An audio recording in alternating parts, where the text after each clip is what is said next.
Welcome to The Explainer. So, today we're taking a deep dive into how thousands of years of Jewish wisdom can completely overhaul the way we live right now. Look, we live in a world that is just absolutely obsessed with speed, right? We're talking hyperproductivity, racking up wins, and chasing that instant gratification. We're constantly rushing to the next thing. But what if we hit the brakes? Ancient Jewish teachings actually ask us to pause and look at some much deeper questions. They're not asking how fast we can go. They're asking what makes the journey actually mean something in the first place. How do we handle all this uncertainty? And what's our real responsibility to the people around us? Okay, let's jump right in and see how these ancient insights can seriously upgrade our modern lives.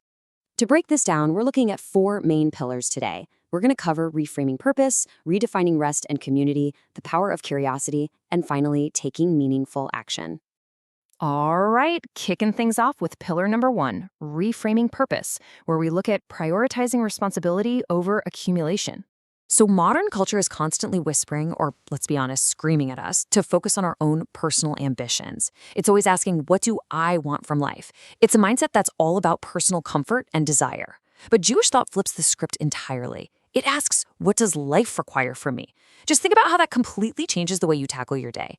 Instead of measuring everything by your own comfort, you start thinking about responsibility, your family, your community, the people who literally depend on you. You see, purpose isn't always this magical thing you just stumble upon. Often it's something you actively build through the responsibilities you choose to take on. It hooks us into something way bigger than ourselves. And that brings us to the concept of tzedakah.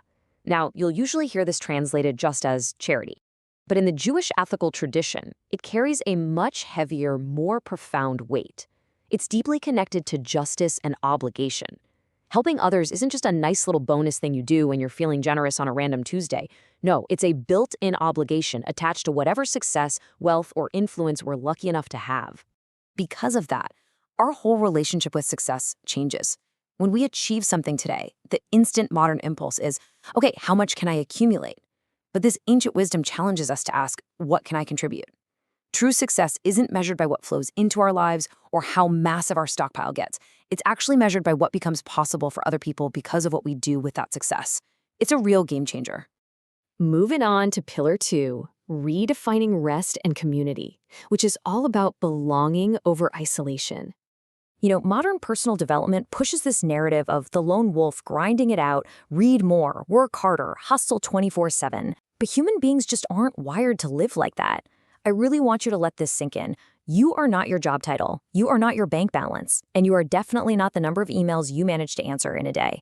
We live in this culture where being perpetually exhausted is worn like a badge of honor, like it's some status symbol proving you're important. But you have immense, undeniable value that goes way, way beyond your endless productivity. And this is exactly where the ancient tradition of Shabbat comes into play, introducing a radically different idea to our modern hustle culture. Shabbat is a designated time where ordinary work literally just stops. And it's not because work doesn't have value, it absolutely does. But it stops to carve out intentional space for rest, for reflection, and for human relationships. See, stopping isn't giving up. It's actually a highly effective, powerful structural tool. It forces us to hit pause and remember what all that productivity is actually supposed to be serving in the first place. And honestly, a huge part of what matters is who we surround ourselves with. Jewish life places enormous importance on community because the people around us shape our values, our thinking, and our character. So the big question isn't just about individual growth. It's asking, what kind of community am I helping to create? We aren't meant to face life's hurdles completely alone. When things are going great, community gives us people to celebrate with. And when things inevitably fall apart, community is there to remind us that we're supported. All right, that brings us to pillar 3, the power of curiosity. Questions over certainty. The Jewish intellectual tradition is incredibly vibrant. The whole shebang is built on debating, interpreting, and valuing continuous study passed down through generations. In this tradition, questions aren't seen as a weakness. They are literally the starting point for deeper understanding. When we hit a disagreement, our ego instantly wants to scream, "Who is right?" We just want to win the argument. But true wisdom requires curiosity. It asks, what am I missing here? Why does this person see it differently? What assumptions am I making? If you walk around believing you already know everything, you leave literally zero room for yourself to grow. And that kind of curiosity naturally leads us straight to the biggest questions of all, like, who am I? It's the most fundamental human inquiry there is. Technology changes, culture shifts, the way we communicate evolves at warp speed. But this core question, it remains remarkably familiar even across thousands of years. Then there's, why am I here? Ancient traditions give us generations of accumulated wisdom to help answer this, while modern innovation gives us fresh ways to explore it. And guess what?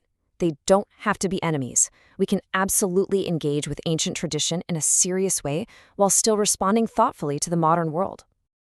And finally, what makes a good life? Look, engaging with these massive questions isn't just some one-and-done assignment you can cross off your to-do list. It requires a lifelong responsibility. We have to keep challenging our own assumptions and constantly refining how we think about our place in the world. So really, the most important question to ask yourself isn't, how much do I already know? It's simply, am I still willing to learn? Education does not end the second you walk across the stage and grab a diploma. The exact moment we decide we've got it all figured out is the exact moment our personal growth comes to a screeching halt. Which leads us perfectly into our fourth and final pillar, taking meaningful action. Or, to put it another way, beginning without finishing.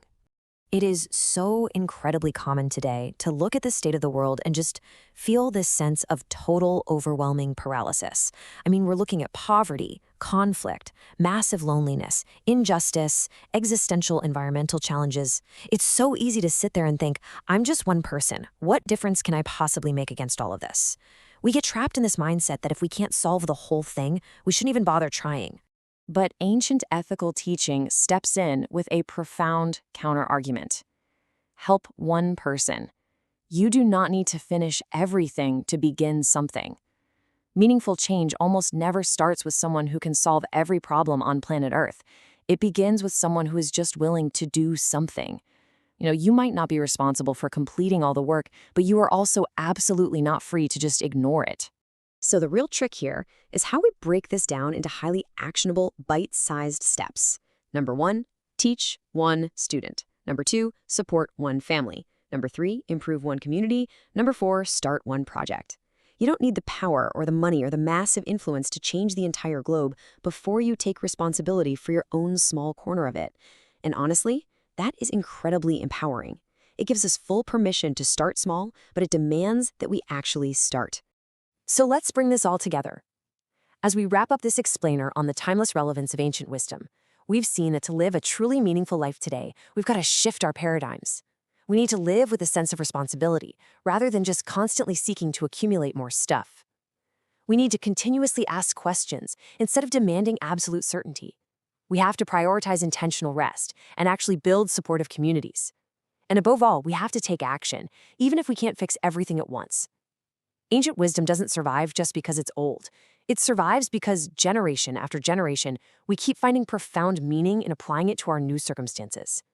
Ultimately, the question isn't simply what ancient wisdom can teach us. The real question is, what are we going to do with what we learn? I want to challenge you to take just one of these insights today, whether it's embracing a new responsibility, taking a moment of actual true rest, or simply helping one person and applying it to your modern life. Thank you so much for joining me for this explainer, and I absolutely cannot wait to explore more incredible ideas with you next time.